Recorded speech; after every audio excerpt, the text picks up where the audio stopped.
if you move forward and do a lawsuit, you're gonna look stupid. According to the doc, he said that was their response to him. Like, listen, these are battle rappers. This is hip hop. This is rap. This is what every artist before you that had that crown did. We could go through Tupac. He did the same thing. We could go through Pusha T. We could go through Jay-Z. We could go through Ice Cube. We could go through, of course, Kendrick. We could go through Nas. We could go through 50 Cent, Jay-Z, Cameron. So Prodigy. many Common, Prodigy, 50 Cent. Remy. He didn't give a fuck. He was genuinely unfazed. Cap. I'm calling cap. Ain't no way he wasn't bothered by that and took them measures, my nigga. Like, when he got bothered later or something, like, what the hell? Clearly cap. Extra cap. Capitalized cap.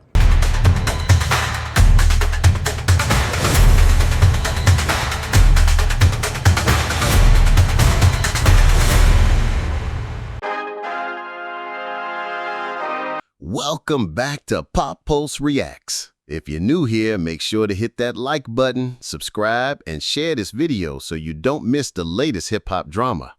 Drake's moves are starting to look like the very reason for his own downfall, from filing lawsuits against his own label instead of standing tall in rap beef, to blaming Kendrick's lyrics for violence at his Toronto matching, to accusations of botting, manipulation, and dropping some of the weakest music of his career. It's all adding up. Some reactors on YouTube didn't hold back, and their opinions might surprise you. So let's break it all down and see what they had to say about Drake's spiral. It's back up in here. We about to go over this video I'm about to react to. It's called The Self-Destruction of Drake. I'll probably self-destruct if I ever lose, but I never do. This came directly from Drake, bro. And when you really think about it, it's a loaded line.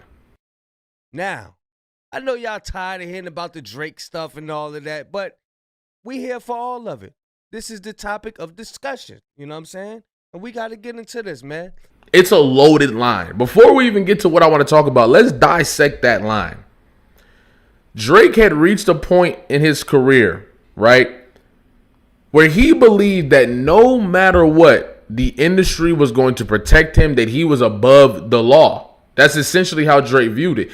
And there's nothing wrong with him viewing it that way, considering the fact that he is everything that the industry wanted. For years, Drake stood tall as one of the present-day kings of hip-hop, excelling in the commercial lane like few have ever done before or since. Plus, he was battle-tested, even boasting an emphatic win over Meek Mill when they squared off. And even when he took a definitive L to Pusha T during their beef in 2018, he kept it hip-hop and bounced back. Portraying himself as a student of the game. I study rap battles for a living. Look, he dead serious, bro. I got popcorn in my beard.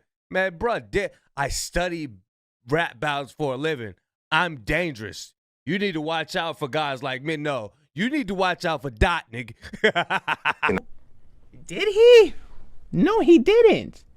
He Pusha exposed him for having a kid, and this nigga said, I was gonna tell the world about my kid anyways. I was gonna use it for a fucking a publicity thing for, wasn't it like he said he was gonna do it for like a Nike reveal or some shit that he had a son.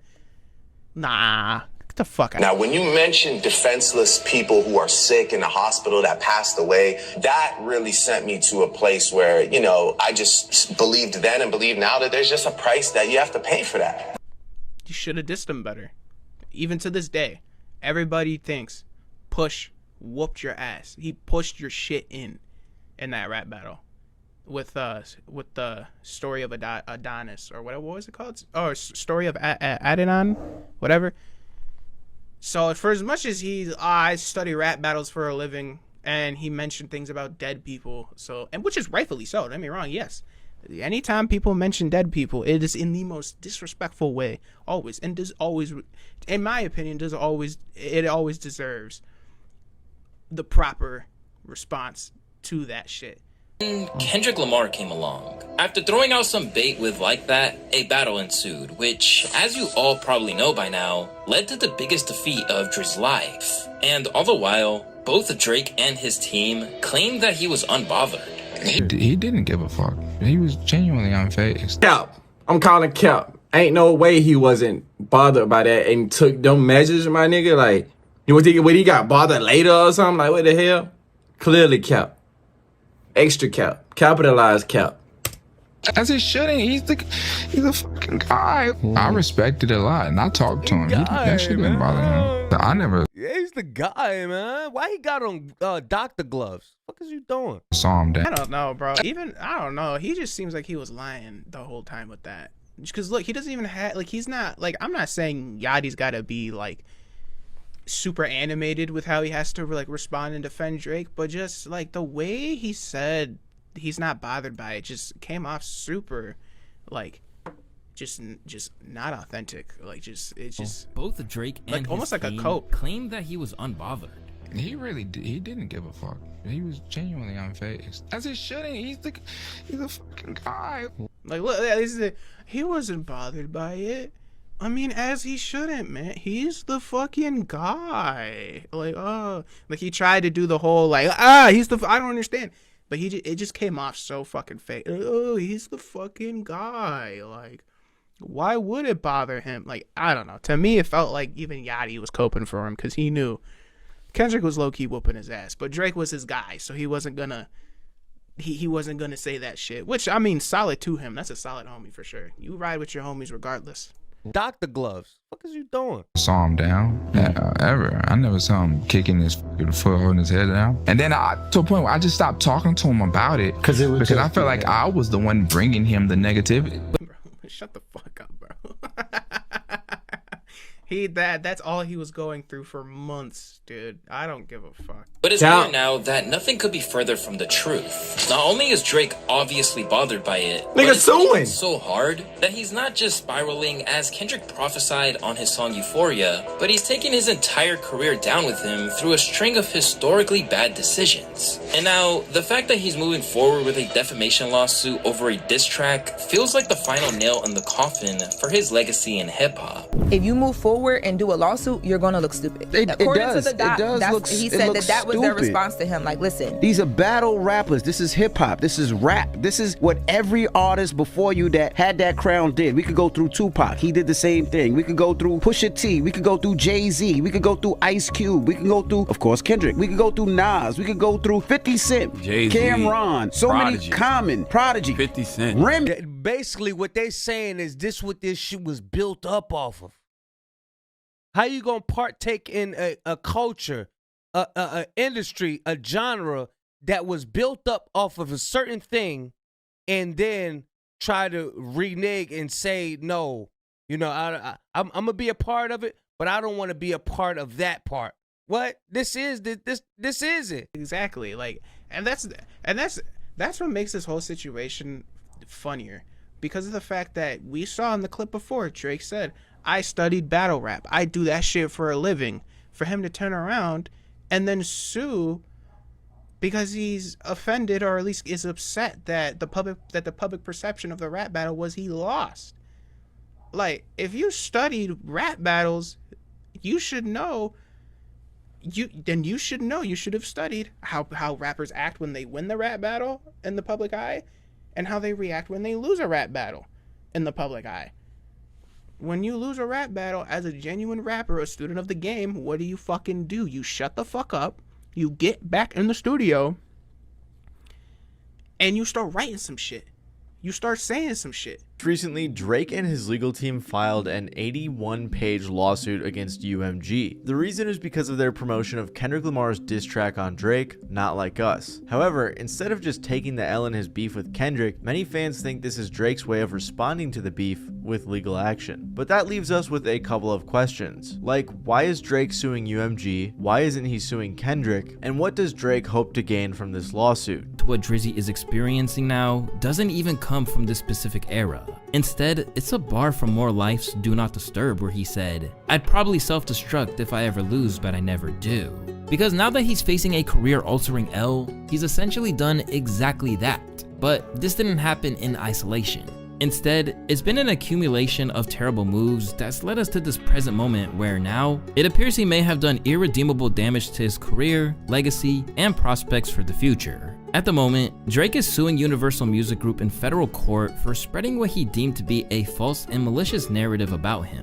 arguing that they are now valuing corporate greed over the safety and well-being of its artists. Drake and his legal team have tried their utmost to insist that this has got nothing to do with the loss in the battle itself. UMG may spin this complaint as a rap beef gone legal, the documents read, but this lawsuit is about a war of words between artists. Drake alleges that UMG unleashed every weapon in its arsenal to amplify Lamar's track, even though the company was fully aware that the lyrics were not only false, but dangerous. Feeling betrayed by his own record label, which he claims waged a campaign against him while refusing to address the issue as a business matter, Drake said he had no choice but to pursue legal action against UMG. Despite claiming it wasn't about a war of words, the lawsuit zeroes in on just that. In the lawsuit, Drake argues that the song is defamatory, alleging the lyrics, album cover, and video promote a false and malicious narrative, accusing him of being a certified pedophile and a who should be placed on neighborhood watch. It also claims that the song cover depicts his Toronto home, marked with icons used by apps like Citizen to identify offenders. Jalopy Bungus breaks down further. Your music pacifies the people. It doesn't cause any type of thinking. It doesn't cause any type of action, right? The music pacifies people. And then on top of this, your lineage is aligned with what the music industry would allow. Your lineage is aligned with the people who are controlling the narrative around the music industry. And we just got to be honest about this. We're not going to sit here and be super politically correct and not tell the truth. Drake's lineage is aligned with the interest of what the people at the top of this industry want people to listen to, want them to think, and want them to act on. You see what I'm saying? So knowing this, Drake recognized his privilege. He knew that there is no situation where I should be able to have to even go head to head with somebody without having industry help. You see what I'm saying? And this is why that line is so loaded, because even when the game was rigged for him and he knew the game was rigged for him, he still lost. And when you have gone years and years and years feeling like you are that guy, even when your music isn't connecting anymore, but they make it seem like your music is connecting, you believe that you are something the industry or your label cannot be without. But Drake was sadly mistaken. Let's spin a little documentary from Jamari of the background of this beef and the culture turning Drake into a self-destruct. So over the last week, or really the last couple of days, we have finally gotten the battle we have been wanting for the greater part of the last 2 decades. The best true-to-form rapper versus the biggest pop star of our generation. The beef has actually pushed Drake into a very tough position. I'm talking about people in clubs booing when his music comes on.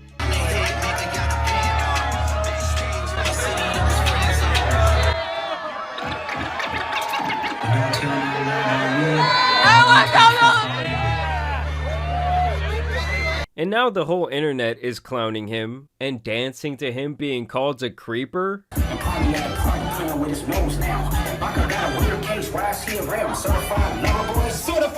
Even the biggest Drake stans in the world would have to admit this damaged his reputation like a big dirty smudge on a brand new Pro Club t-shirt. These are 2 artists who I have followed for a very long time. And despite their subject matter and overall catalogs being completely different, they have always been compared in talks about the best rapper of the generation or the best rapper alive. He is the underdog that's extremely hungry, you know what I'm saying?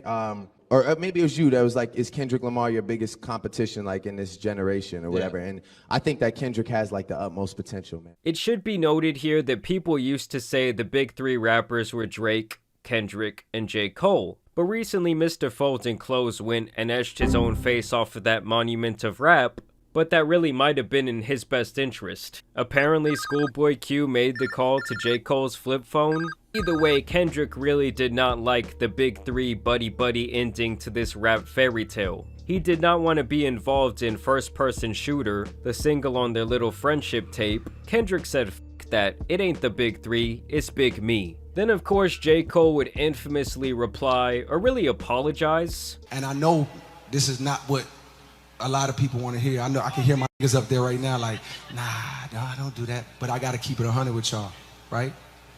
In my spirit of trying to like get this music out, I ain't gonna lie to y'all. I moved in a way that I spiritually feel bad on me. I want to say right now tonight, how many people think Kendrick Lamar is one of the greatest motherfuckers to ever touch a fucking microphone? The message was loud and clear that he should bow out gracefully before he got caught in the lethal crossfire. Go ride your bike, J. Cole, because this has gotten nasty. I'm talking about babies with best friends, Drake Steen allegations. The pot has boiled over, my people. I think a lot of people knew going into this that Drake would be fighting an uphill battle. Yes, he's obviously the more popular artist, but he also has a lot more haters. And when it comes to Kendrick, everything about his career has been so masterfully crafted and planned that you know he was gonna come into this battle prepared. Drake, on the other hand, seems more sporadic, more all over the place. He's had more scandals. It's kinda like Drake has been living out boyish fantasy after boyish fantasy, changing identities every year for the last decade. What happened today, baby? What happened to Kyrie today, man? I did what Kobe did in Game 7 against the Celtics. Not to say that either one is coming out of this beef squeaky clean smelling like roses, because like I said, it's gotten nasty. But Kendrick came out and straight up punched Drake in the face with this song Euphoria. Then he baited him with the Timestamp song, knocked him down on the canvas with Meet the Grams after Drake thought he had a good round, and then Not Like Us is just Kendrick dancing on his grave. And don't get me wrong guys, Drake's Family Matters diss was great, but so was Takeover by Jay-Z. At the end of the day, it doesn't matter how good it was because Kendrick immediately buried it with some scathing accusations a mere 20 minutes after it dropped. I bet Drake thought he could finally lay back at the end of the night and it all be sweet, probably start again all loaded up, placed a couple of bets, and then Kendrick came in swinging and attacked his family and reputation on one track, comparing the man to the likes of Weinstein and Karl Malone to name a few. And with Drake's long history of questionable activity with minors, people began resurfacing a ton of clips and pictures and strange tweets. Since the beginning of his career, Drake's relationship with women has always been at the forefront of his music. Whether his songs were about going through a breakup, occasionally depicting himself as sensitive, or outright portraying himself as a simp, Drake seemed to genuinely admire women. But over time, things drastically changed until the point he morphed into the self-proclaimed certified lover boy. From venting his feelings of loneliness to an ex on Marvin's Room, through to accusations of rampant misogyny on the 21 Savage assisted Her Loss, even Drizzy's claim that the only woman he loves is his mom on God's Plan was a drastic departure from when he was actively trying to settle down. But where the good guy image was once intact and helped skyrocket his career to the top, that's long gone now and replaced with the perception that, as Kendrick said, Drizzy doesn't even like women. In fact, he only values them when it comes to sexual gratification and as a way to have a one-up on his enemies and friends. In short, there's now a belief that Drake has a serious sex addiction, which has basically created the predicament he finds himself in today. He presents himself as like this smart, composed, thoughtful businessman, but your friends, girls, you're not them for them, by the way. There's tons of bad. You're not just doing it to get a nut. You're your man. That's what you're doing. It sounds crazy, but that's what it's about. I'm gonna do something that I know that I'm gonna have over you. Oh yeah. Okay.